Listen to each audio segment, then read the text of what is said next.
The lights dim. The hum of conversation fades. A single spotlight seems to fall on table 14.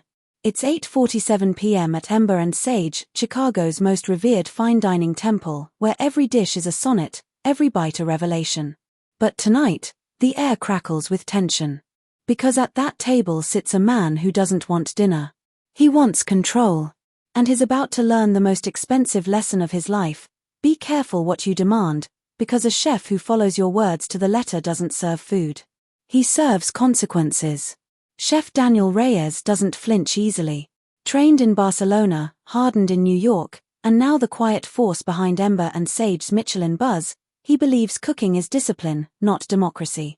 But even he wasn't ready for Mr. Gregory Vance. Venture capitalist. Self-proclaimed biohacker. And, as it turned out, a culinary terrorist in a $4,000 suit. He didn't just order the herb-crusted rack of lamb. He issued a manifesto. Cook it to exactly 128 degrees Fahrenheit, verified by your best thermometer. No salt. No oil. No garlic. No onions. No shallots. No pepper. No butter. No acid. No garnish. Plate it on room temperature porcelain, not warmed. Absolutely no sauce on the plate. But I still want the fennel puree, served in a separate vessel, placed at least 18 inches away.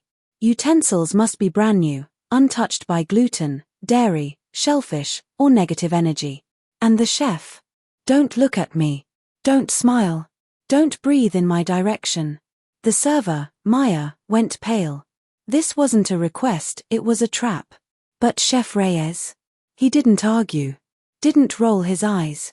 Didn't sigh. He simply said, log it. Execute it. Exactly. What happened next wasn't cooking. It was surgical retribution wrapped in white linen. In the kitchen, silence fell like a guillotine. No sizzle of butter. No bloom of garlic. Just raw lamb racks, stripped of every flavor-enhancing element, dusted with only dried thyme, then seared in a bone-dry pan over medium heat. A digital probe beeped. 128.0 degrees Fahrenheit. Perfect. Soulless. Punishing. The fennel puree, usually a velvety dream kissed with lemon and cream, was prepared flawlessly, then poured into a sterile ceramic ramekin and placed precisely 18 inches away on a 3-foot-long ashwood board. Not 17. Not 19. 18. The utensils. Sealed in medical-grade packaging, opened tableside with gloved hands. A printed card read, certified free of gluten, dairy, shellfish, and emotional labor. When Chef Reyes approached, he moved like a shadow 3 feet back, eyes lowered, posture neutral. No smirk. No tension. Just cold, flawless compliance. Your lamb, Mr. Vance, he said, voice steady as steel. Prepared exactly as instructed. Gregory stared. The meat sat there grey at the edges, weeping no juices, radiating nothing but the ghost of what could have been. The puree? A cruel mirage across a desert of empty table. He reached. Missed. Had to ask for a spoon only to be handed one with a liability waiver. He took a bite. Chewed. His face twisted not in delight, but in dawning horror. This is inedible, he hissed, voice cracking. Chef Reyes didn't blink. You forbade every ingredient that makes lamb palatable. We honored your boundaries. Would you like to file a formal complaint? Oh, he did. He demanded a full refund. Threatened to destroy the restaurant online. Called corporate. Demanded the chef be fired. But Ember and Sage doesn't play games. They pulled the digital order log, time-stamped, signed by the guest via tablet. Reviewed the kitchen cam, showing 0 deviation. Checked the thermometer calibration records. Even replayed the service audio. Verdict. The restaurant was not only blameless, they were exemplary. Management issued a statement. We pride ourselves on accommodating guests. But when instructions are this specific, we follow them out of respect for your autonomy. Even when the result is unfortunate. Gregory posted a nuclear 1-star review. Chef sabotaged my meal out of spite. Never returning.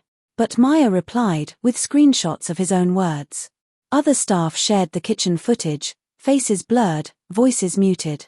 Regulars flooded the comments. You asked for flavorless meat and got it. Congrats. This is why chefs drink. I want to try the Vance, is it on the menu? Within 48 hours, the post went viral. #order from hell trended locally. Food bloggers dissected the ethics of extreme customization. And Ember and Sage? Bookings surged. As for Chef Reyes, he never gloated. Never mentioned it again. But insiders say if you whisper 128 degrees to the Maître d' after midnight, you might just be served the Vance, a plate of perfectly compliant silence, garnished with karma. This isn't just a restaurant story. It's a warning. In a world where entitlement wears a suit and calls itself a discerning customer, malicious compliance is the last line of defense for professionals who've been pushed too far. Because sometimes, the most powerful thing you can do is give someone exactly what they asked for and watch them choke on it.